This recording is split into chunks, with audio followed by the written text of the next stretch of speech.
বেশি হলো সে মিলাদ পড়ে কি পড়ে না, অথবা এই ধরনের সামাজিক কাজগুলো করে কি করে না। ঠিক আরব দেশের অবস্থা এরকম হয়ে গেছিল। তারা সামাজিক কিছু রীতিনীতি নতুন বানোয়াট শরিয়াত, বিদআত শরিয়াতকে দিন বানিয়েছিল। এবং এটা হলো আমাদের আস-সুন্নাহ ট্রাস্টের যে আশা নিয়ে আমরা চলি, যে আপনাদের সামনে এই মানদণ্ডটা আমরা উপস্থাপন করব। কোরআন কারিমে দিন কি এটা বোঝানো হয়েছে বিভিন্ন জায়গায়।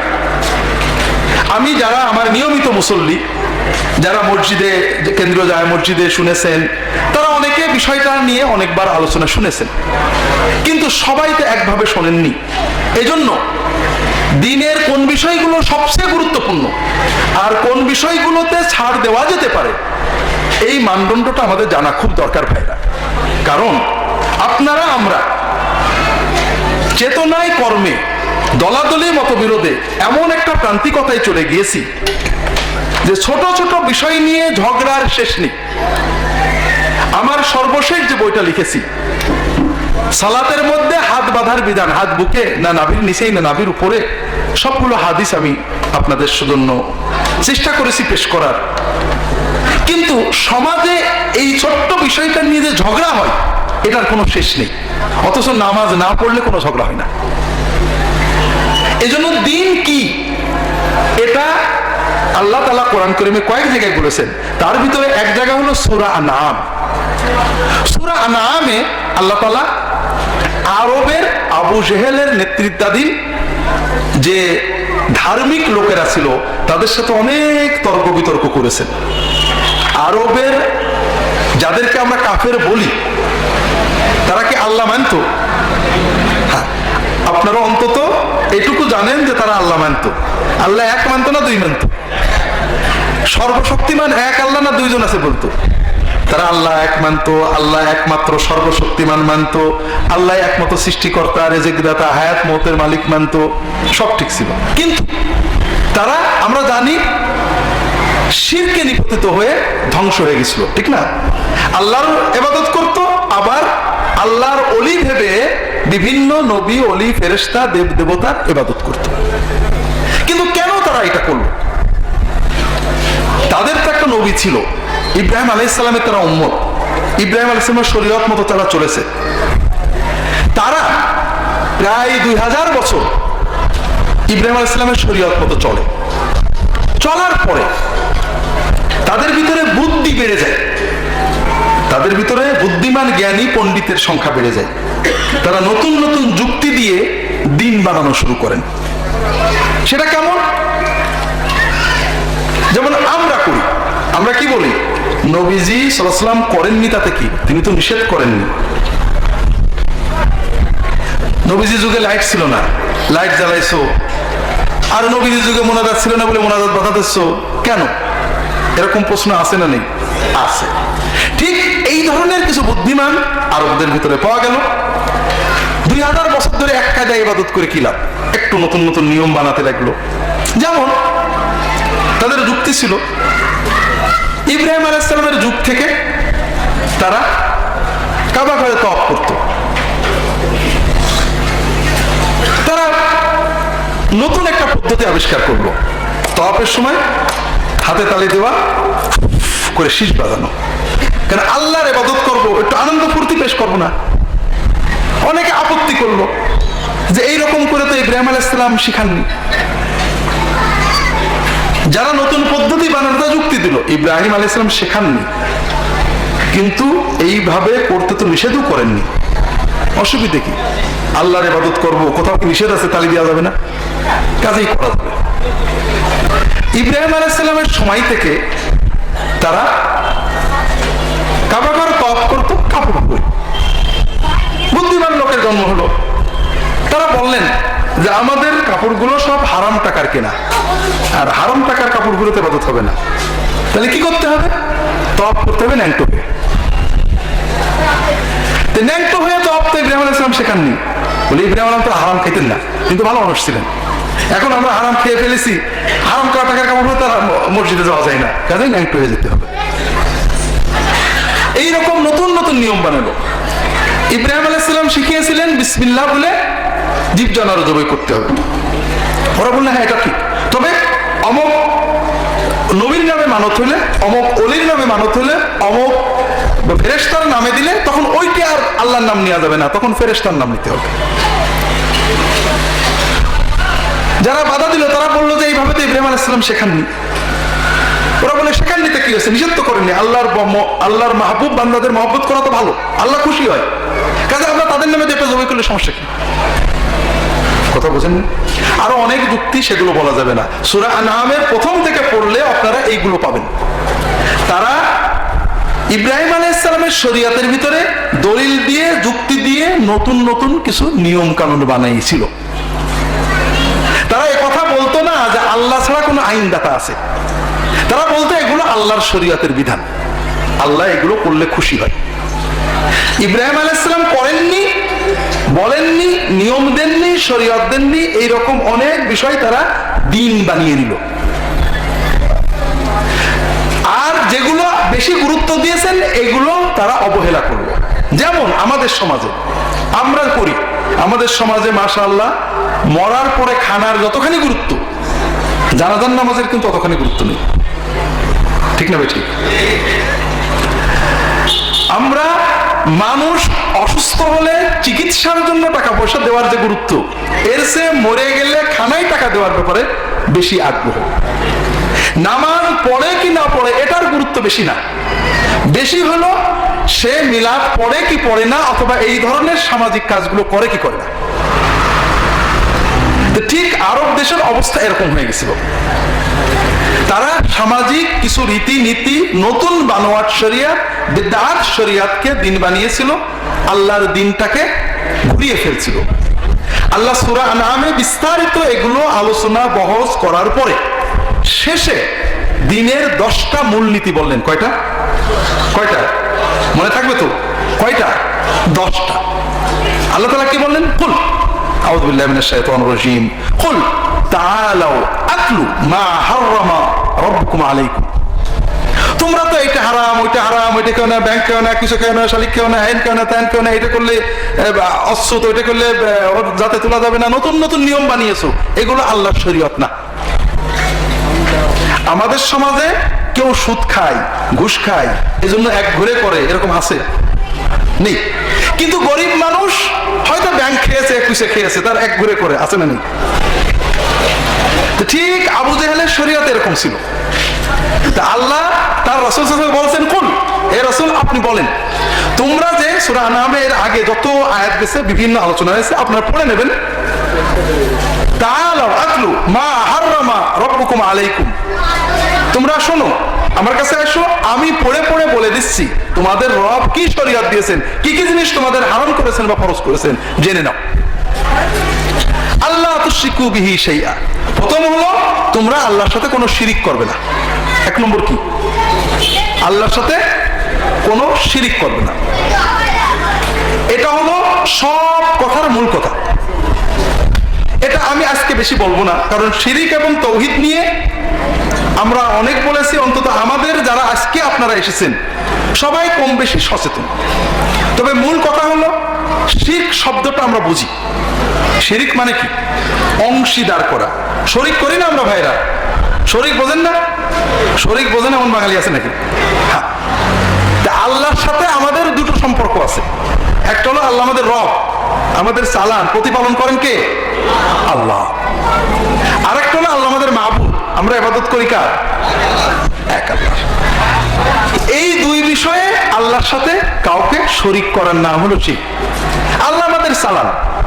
কেউ যদি মনে করে আল্লাহ ছাড়া অন্য কেউ, কোন ফেরেশতা, কোন নবী, কোন ওলি, পীর, গওস, কুতুব, কেউ আমাদের ভালো মন্দ দেখে, আমাদের কল্যাণ অকল্যাণের মালিক আছে, অথবা কেউ দূর থেকে আমি ডাকলে শোনে, আল্লাহ যেমন আমরা ডাক দিলে শোনে, ওরকম কেউ শোনে, এইরকম চিন্তা করলে কি হবে?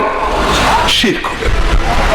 কোন নবী, ওলি, বুজুর্গ, তাদের কবর জিয়ারত করা দোষ নেই, কিন্তু নবী, ওলি, বুজুর্গ তাদের কাছে সাহায্য চাওয়া, হুজুর আমার বাঁচাও, তরাও, অথবা মানত করা, এটা হলো শিরক। কথাটা কি বুঝতে পেরেছেন?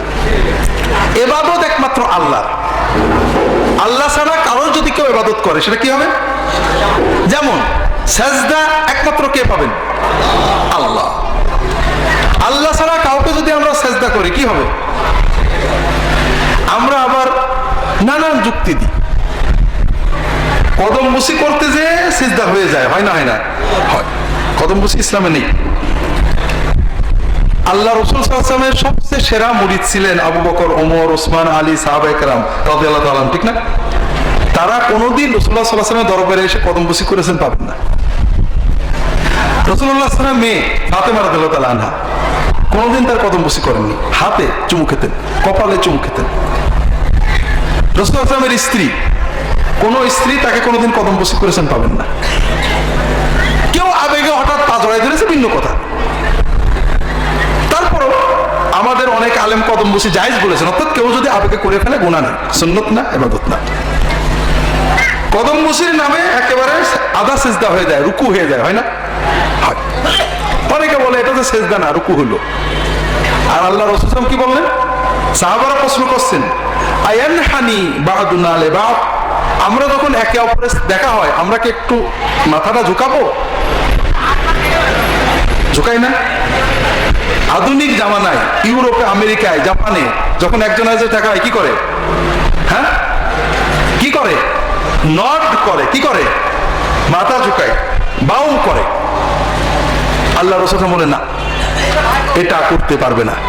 যেখানে রাসূলুল্লাহ সাল্লাল্লাহু আলাইহি ওয়াসাল্লাম মাথাটা ঝুঁকাতে নিষেধ করলেন, আপনি রুকু করে ফেললেন কোন আইনে? এই জন্য এইভাবে ব্যাখ্যা করে করেই শিরক আসে। এটা আমাদের আজকের না। শিরক বিষয়টা আমরা বিস্তারিত বলেছি, আপনারা পড়বেন। তাহলে আল্লাহ তাআলা শরীয়তের 10টা জিনিসের প্রথম বিষয় কি? শিরক মুক্ত ইবাদত। তুমি এক আল্লাহর ইবাদত করবে, শিরক করবে না। আল্লাহ কোরআন কারীমে এই কথাটা বারবার বলেছেন, ওয়াবুদুল্লাহ ওয়া লা তুশরিকু বিহি শাইয়্যা, আল্লাহর ইবাদত করো, শিরক করো না, শিরক করো না, শিরক করো না। শিরকের চেয়ে মহাপতন আর কিছু নেই, আর তাওহীদের চেয়ে বড় জিনিস আর নেই। আল্লাহ রাসূল সাল্লাল্লাহু আলাইহি ওয়াসাল্লাম বলেছেন, আল্লাহ তাআলা বলেছেন, ইয়া ইবনা আদম লাউ আতাইতানি বিকুরাবিল আরদি খাতায়া সুম্মা লাকিতানি লা তুশরিকু বি শাইয়্যা লা আতাইতুকা বিকুরাবিহা মাগফিরা। হে আদম সন্তান, তুমি যদি আমার কাছে আসো, অর্থাৎ কিয়ামতের দিন আমার কাছে আসো, তোমার গুনাহ দিয়ে দুনিয়া ভরে ফেলেছো, এত গুনাহ করেছো যে দুনিয়া ভরে গেছে, কিন্তু তোমার গুনার ভিতরে শিরকি গুনাহ নেই, তাহলে আমি আল্লাহ দুনিয়া ভরা মাগফিরাত দিয়ে তোমাকে মাফ করে দেব। 2 নম্বর, ওয়াবিল ওয়ালিদাইনি ইহসানা। 1 নম্বর, আল্লাহর ইবাদত করো, শিরক করো না। আমরা ধারণা করছি 1 নম্বরে আল্লাহ, 2 নম্বরে নবীর কথা হবে, 3 নম্বরে পীর সাহেবের কথা হবে। আমাদের বন্দনাগুলো তো দেখবেন, যত বন্দনা হয় প্রথমে আল্লাহর বন্দনা, তারপর নবীর বন্দনা, এরপরে পীর সাহেবের বন্দনা। আমরা যদি আমাদের দেশীয় সিস্টেমে কোরআন বুঝতে চাই, তাহলে আমাদের ধারণা হবে আল্লাহ নিশ্চয় আল্লাহর কথা বলার পরে নবীর কথা বলে এরপরে পীর সাহেবের কথা বলেছে। কিন্তু কোরআনে আমরা দেখি সম্পূর্ণ ভিন্ন। আল্লাহ তাআলার কথা বলার পরেই কার কথা বলেছেন? পিতা মাতার কথা বলেছেন। কোরআনে বারবার রিপিটেডলি আল্লাহ তাআলা কি বলছেন? ওয়াবুদুল্লাহ ওয়া লা তুশরিকু বিহি শাইয়্যান ওয়া বিল ওয়ালিদাইনি ইহসানা ওয়া ক্বাদা রাব্বুকা আল্লা তা'বুদু ইল্লা ইয়্যাহু ওয়া বিল ওয়ালিদাইনি ইহসানা। আল্লাহ কোরআন কারীমে বারবার তাওহীদ, শিরক মুক্ত ইবাদতের কথা বলার পরেই পিতামাতার কথা বলছেন। তাহলে দ্বীনের মূল বেস কোনটা? প্রথম কি? তাওহীদ, শিরক মুক্ত ইবাদত। 2 নম্বর, পিতা মাতার প্রতি দায়িত্ব পালন করা, ভালো আচরণ করা। এখন বাকি যত কাজ আছে তার চেয়ে গুরুত্বপূর্ণ কি? পিতামাতা। এখন আমরা ভালো করে বুঝি, পিতামাতার বিষয়ে কিছু বলবো, এরপরে বাকি যেগুলো আমরা আজকে পারি আগামীকাল বাকিগুলো শেষ করবো ইনশাআল্লাহ তাআলা। প্রথমত আমাদের ইমানি জগতে এইটা থাকবে, যদি কেউ অনেক বিষয় অবহেলা করে আমি মেনে নিতে পারি, কিন্তু পিতামাতার বিষয় অবহেলা করলে আমি মেনে নেব না। আমি অনেক বিষয় অবহেলা করতে পারি, কিন্তু পিতামাতার বিষয় অবহেলা করতে পারি না। কারণ মুহাম্মদ রাসূলুল্লাহ সাল্লাল্লাহু আলাইহি ওয়াসাল্লাম যে দিন শিখিয়েছেন সেই দিনের মূল কথা হলো যে তাওহীদ শিরিক মুক্ত আল্লাহর ইবাদতের পরেই সবচেয়ে বড় গুরুত্বপূর্ণ বিষয় কি? পিতা মাতার প্রতি সদয় আচরণ করা। এটা কোরআনে বিভিন্ন আঙ্গিকে বলা হয়েছে। এই আয়াতে আল্লাহ বললেন এভাবে, অন্য জায়গায় আল্লাহ বলছেন কি? ওয়াসাইনাল ইনসানা বিওয়ালিদাইহি হুসনা, আমি মানুষকে নির্দেশ দিয়েছি তার পিতামাতার প্রতি ভালো আচরণ করতে। এরপরে আল্লাহ পিতার কথা আর বললেন না, মার কথা বললেন। দুই জায়গায় দুই ভাবে বলে, হামালাত উম্মু ওয়াহনান আলা ওয়াহন কুরআন আলা কুর, তার মা তাকে কষ্টের উপরে কষ্ট করে বহন করে নিয়ে বেরিয়েছে, বাপের কথা আর বলেননি। পিতামাতার কথা বলার পরে আল্লাহ কোরআনে কার কথা বলেছেন? স্পেশালি কার কথা বলেছেন? ওয়া হামলুহু ওয়া ফিসালুহু 30 শাহরা, তার পেটে ধারণ করা, তার দুধ খাওয়ানো 30টা মাস। মায়ের কথাই বলছেন। কথা বুঝতে পেরেছেন? এরপরে আল্লাহ অন্য ভাবে আবার আমাদের বোঝান, আনিশকুর লি ওয়া লিওয়ালিদাইকা, আল্লাহ বলছেন আমি মানুষকে নির্দেশ দিয়েছি তুমি আমার শুকরগুজার করো। কার? এবং তোমার পিতামাতার প্রতি কৃতজ্ঞ হও। কার প্রতি? তো পিতামাতার প্রতি আল্লাহ বললেন ভালো আচরণ করো, কৃতজ্ঞ হও, সুন্দর আচরণ করো। অন্য আয়াতে বললেন ওয়াকাযা রাব্বুকা আল্লা তা'বুদু ইল্লা ইয়াহু ওয়া বিল ওয়ালিদাইনি ইহসানা, তোমার রব নির্দেশ দিয়েছেন, বিধান দিয়েছেন একমাত্র তাকে ছাড়া কারো ইবাদত করবে না। এটাকে ওই আয়াতে আমরা কি বুঝলাম? শিরিক মুক্ত। ওয়া বিল ওয়ালিদাইনি ইহসানা, পিতামাতার সাথে ভালো আচরণ করো। ইম্মা ইয়াবলুগান্না ইনদাকাল কিবারা আহাদুহুমা আও কিলাহুমা ফালা তাকুল লাহুমা উফফি ওয়ালা তানহারহুমা ওয়া কুল লাহুমা কাওলান কারীমা, তোমার পিতামাতা যদি বৃদ্ধ হন অথবা একজন, তুমি বেঁচে আছো, পিতা বা মাতা বা দুজন বা একজন বেঁচে আছেন, বৃদ্ধ হয়ে গেছেন, তাহলে এখানে খুব ভালো করে বোঝেন বৃদ্ধ হওয়ার কথা হলো কেন? বৃদ্ধ হওয়ার কথা এই জন্য হলো, এটা খুব জরুরি বিষয়। আমরা যখন জোয়ান থাকি, ছেলে ফেলে উল্টো পাল্টা বললে বাপকে গাল দেয়, বাপ কিছু মনে করে না। কিন্তু বৃদ্ধ হলে আমরা মানুষগুলো বৃদ্ধ হলে শিশু হই, কেউ কিছু বললে মনে বেশি কষ্ট লাগে। দ্বিতীয় হলো বৃদ্ধ বয়সে মানুষ পরনির্ভরশীল হয়ে যায়, তখন কেউ খারাপ কথা বললে অসহায়ত্ব বোধ করে। তৃতীয় আছে, সেটা হলো বৃদ্ধ বয়সে মানুষ যত বৃদ্ধ হতে থাকে স্বভাবতই তার ভিতরে শিশু সুলভ কাজকর্ম আসে। আল্লাহ কোরআনে অনেক জায়গায় বলেছেন যে মানুষের বার্ধক্যের সাথে সাথে বুদ্ধিশক্তি কমতে থাকে, ব্রেনের সেলগুলো মরে যায়,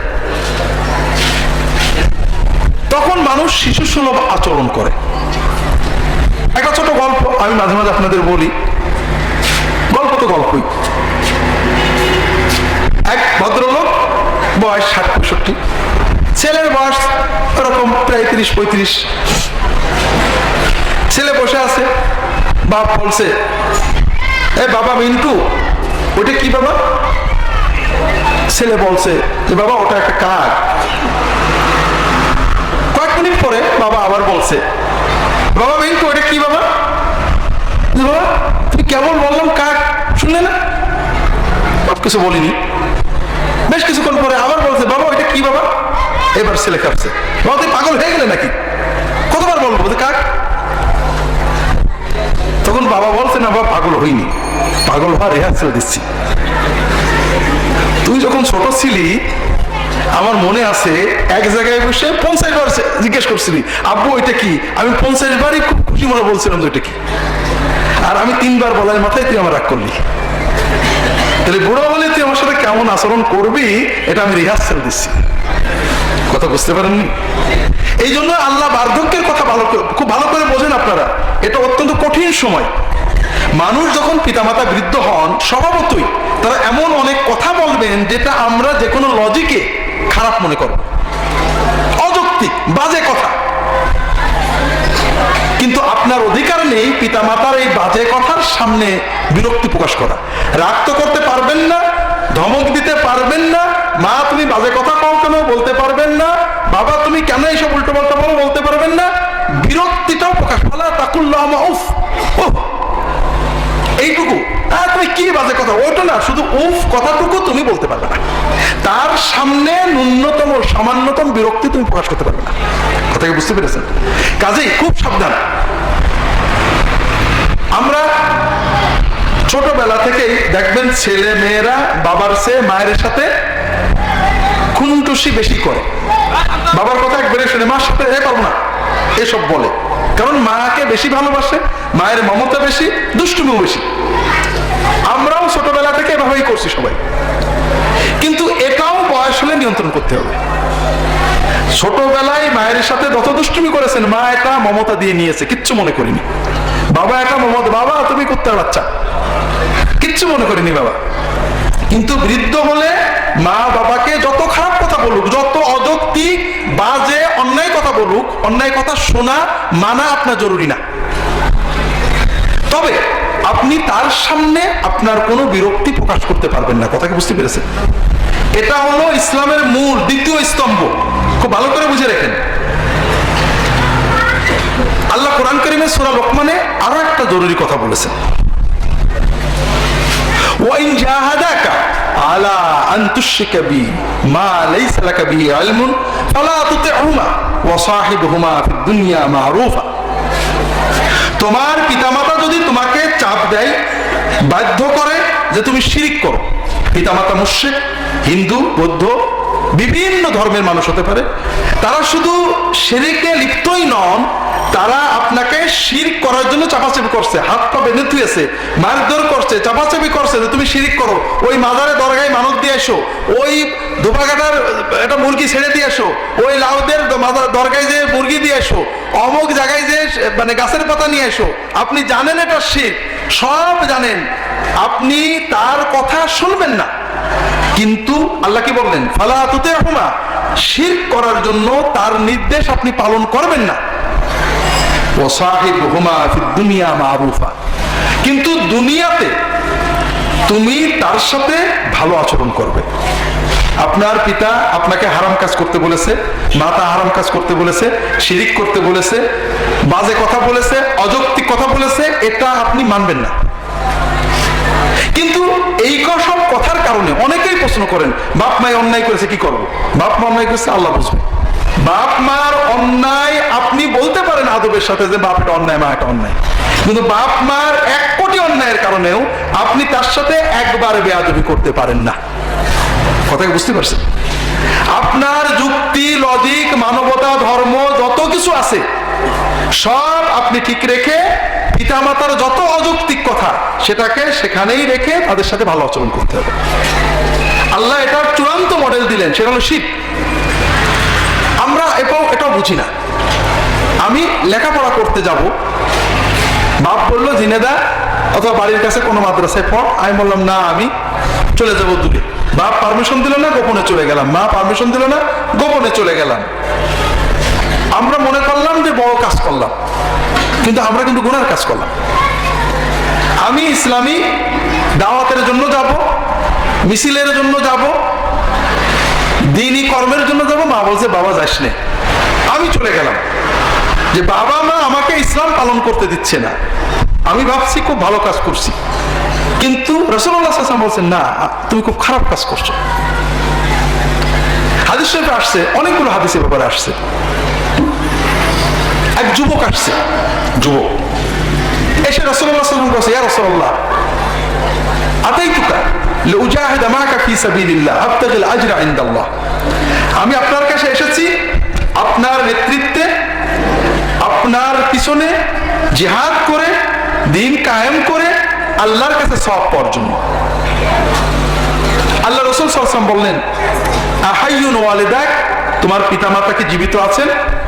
বলে হ্যাঁ। ফারজি ফাফিহিমা ফাজাহিদ, তুমি ফিরে যাও, তোমার জিহাদটা হবে পিতামাতার সাথে, পিতামাতার খেদমতটা হলো তোমার জিহাদ। একজন আসছে অন্য হাদিসে, ইয়া রাসূলুল্লাহ আমি জিহাদ করব বলে আপনার কাছে চলে এসেছি, আমার আম্মা কাঁদছিল, মায়ের চোখের পানির বাঁধন ছিঁড়ে আল্লাহর দ্বীনের মায়ায় আমি চলে এসেছি। আমি যদি হতাম কি বলতাম, যে এইরকম যুবকই দরকার। আল্লাহ রাসূল কি বললেন, ফাদহিকহা কামা আবকাইতাহা ইলজাম রিজলাহা ফাইনাল জান্নাতা যান্নাহ। ফিরে যাও, যেমন কাঁদিয়ে এসেছো এখন তাকে যে হাসাও, তার পায়ের কাছে পড়ে থাকো, সেখানে জান্নাত পাবে। কাজেই ভাইরা, ইসলামের যে 10টা মূল ওসিয়ত, 10টা মূল নির্দেশ, 10টা মূল ভিত্তি, তার প্রথমটা কি? শিরিক মুক্ত ইবাদত। দ্বিতীয়টা কি? আলেমদের সহবত, পীর সাহেবের মুরিদ হওয়া, মসজিদ কমিটির সদস্য হওয়া, মসজিদে টাকা দেওয়া, পাগড়ি পরা, কোনোটাই না। এগুলো সব আছে, এগুলোতে আমরা ছাড় দেব। মোনাজাত করবে করবে না ছাড় দেব, রকাতাইন করবে করবে না ছাড় দেব, কি বলে জোরে আমিন বলবে বলবে না ছাড় দেব। কিন্তু পিতামাতার দায়িত্ব পালনের ক্ষেত্রে কোনো ছাড় দেওয়ার সুযোগ নেই। কথাটা কি বুঝতে পারছেন? এখানে আরেকটা বিষয় খুব জরুরি, সেটা হলো পিতামাতার প্রতি দায়িত্ব পালন। এটা যেমন আখিরাতের নাজাত, দুনিয়ার উপর। আপনাদেরকে অনেকবার বলেছি, আত্মীয় স্বজনের দায়িত্ব পালন, পিতামাতার দায়িত্ব পালন, এটা হলো দুনিয়ার সকল বরকতের উৎস। সহিহ বুখারী এবং অন্যান্য সকল গ্রন্থের হাদিস। আল্লাহ রাসূল সাল্লাল্লাহু আলাইহি ওয়াসাল্লাম বলেছেন, মান আরাদা ইউনসা ফি আজালিহি ওয়া ইউবারাকা লাহু ফি রিজকিহি ফালিয়াসিল রাহিমা। যদি কেউ চায় যে আল্লাহ তাআলা তার রিজিকে বরকত দেবে, আপনারা তো কেউ চান না, হ্যাঁ? আল্লাহ তার আয়ুটা বাড়িয়ে দেবে, আপনারা তো কেউ চান না। ফালিয়াসিল রাহিমাহু, সে যেন তার ব্লাড রিলেটেড, রক্ত সম্পর্কের আত্মীয়দের সাথে আত্মীয়তা রক্ষা করে।